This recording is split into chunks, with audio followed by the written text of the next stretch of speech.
قرآن میں کسی پیر کا ذکر نہیں ہے اور حدیث کی کسی کتاب میں کسی پیر کا ذکر نہیں ہے.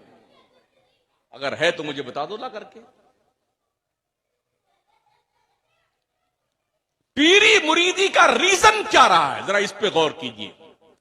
آپ شروع کیجئے سرکار حسن بصری بہت دور کے, غوث پاک کو لے لیجئے. آپ کیا کرتے تھے یہ پیر لوگ؟ خواجہ عثمان ہارونی کو دیکھیے, سرکار خواجہ غریب نواز کو دیکھیے, مخدوم اشرف سمنانی کو دیکھیے, امام احمد رضا سرکار کو دیکھیے. یہ لوگ کیا کرتے تھے مرید کر کے؟ بلڈنگ بناتے تھے, پیسہ اکٹھا کرتے تھے, گاڑیاں خریدتے تھے؟ جی نہیں. یہ لوگ جس کو مرید کرتے تھے نا اسے اللہ کا ولی بناتے تھے.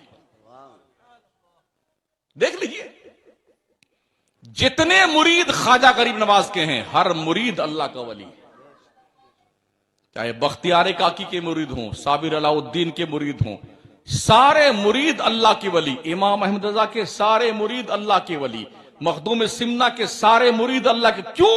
اس لیے کہ وہ مرید کی تربیت کرتے تھے.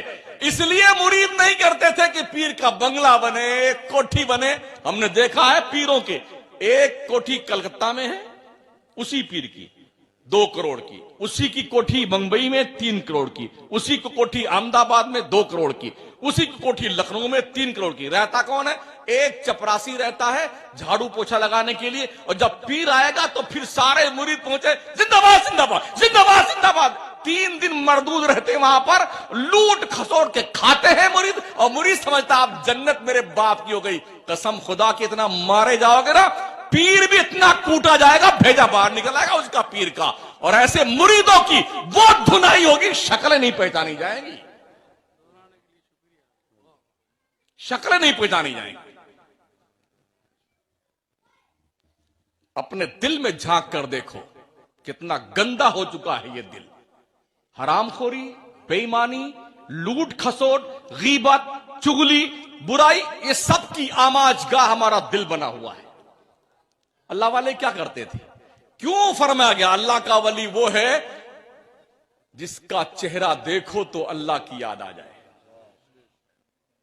اللہ کی ایسے بہت کم ہیں اس دور میں. وہ جو بیچتے تھے دوائے دل وہ دکان اپنی بڑھا گئے. جو جنت بیچتے تھے نا بہلول دانا وہ اپنی قبر میں گئے. اب تو پیر دیتا کچھ نہیں سے لیتا ہے. لام یا زیر لے نون علی زبرنا لینا, دال یا زیر دے نون علی زبرنا دینا تو ہے ہی نہیں, صرف لینا. لاؤ لاؤ لاؤ لاؤ دو, لاؤ دے کے جاؤ. غلط کہہ رہا ہوں؟ کسی مزار پر اللہ والے کی تربت پر امام اہل سنت فرماتے ہیں ایک چادر چڑھا دو جب تک وہ پھٹ نہ جائے دوسری چادر مت ڈالنا. مزار کی چوکھٹ پر سینکڑوں بھکاری سردیوں کے تڑپتی ہوئی خطرناک راتوں میں ٹھٹھرتے ہوئے مر جاتے ہیں چوکھٹ پر مزار کے. جس کو مزار پر چادر چڑھانے کے لیے دیکھیے نا 500 کی چادر, 2000 کے. ارے او کمینوں ذلیلوں, جس پیسے کی چادر خرید کے تم مزار پہ ڈالتے ہو نا اس کے نام کی چادر اور ڈریس خرید کر کے اس فقیر کو پہنا دو, غریب کو جو گرمی سے تڑپ رہا ہوتا ہے اور سردی سے ٹھٹر کے مر جاتا ہے, اس کو پہنا دو تو ثواب ملے گا اسے.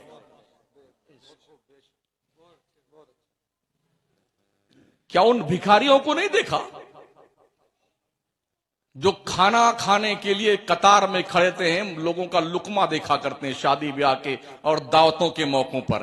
ہم نے دیکھا ہے جب لوگ پلیٹیں پھینک کر کے اپنا فنکشن ختم کر کے جاتے ہیں نا, درجنوں اور سینکڑوں بچوں عورتوں کو دیکھا ہے وہ پہنچتے ہیں انہی جو کھاتے ہیں نا کیا بولتے ہو پلیٹ, اس پلیٹ میں جو تھوڑا بہت لگا ہوتا ہے نا اس کو اکٹھا کر کے سالن اکٹھا کرتے ہیں.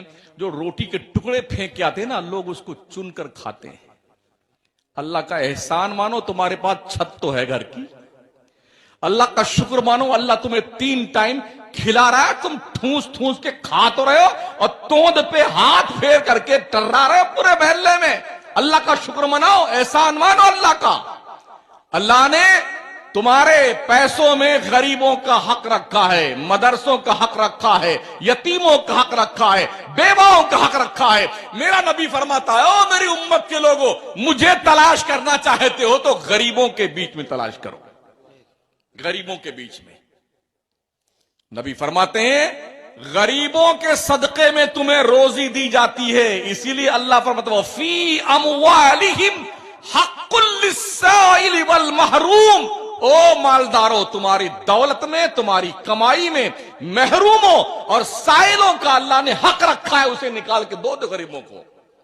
لوگوں نے زکوٰۃ فطرہ تو دیا ہی نہیں، یوں امداد کون دیتا حضرت؟ انہیں امداد تو بڑی مشکل پڑتی ہے، زکوٰۃ فطرہ ہی نکل جائے تو یہی بڑی بات ہے۔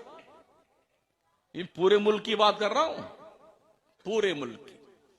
2 سال سے پڑھائی کا ستیاناش، کتنی غربت میں مدرسے چل رہے ہیں یار۔ جس دن یہ مدرسے بند ہو گئے نا، نہ تمہاری میت کو کوئی نہلائے گا، نہ جنازہ پڑھائے گا، نہ کلمہ پڑھنا آئے گا، اور ایسے ہی ٹھونس ٹھانس کے لوگ تمہاری قبر میں آ جائیں گے۔ یہ مدرسوں کی دین ہے، مدرسوں کی۔ جو بچے دیندار بنتے ہیں، دین کا علم سیکھتے ہیں، اور وہ جانتے ہیں کہ اس کا کتنا حق بنتا ہے، کس کے ساتھ کیسے پیش آنا چاہیے، اور ماں باپ کے مرتے وقت یا کسی کے مرنے کے وقت یاسین پڑھ کر کے کیسے دعائیں کرنی چاہیے، مر جانے کے بعد بخشی کی دعا کیسے کرنی چاہیے، یہ تعلیم ان مدرسوں میں دی جاتی ہے، کالج میں نہیں۔ بڑی ہی چترائی کے ساتھ ہندوستان سے انگریز جاتے جاتے تعلیم کو 2 حصوں میں بانٹ کے چلا گیا کمینہ۔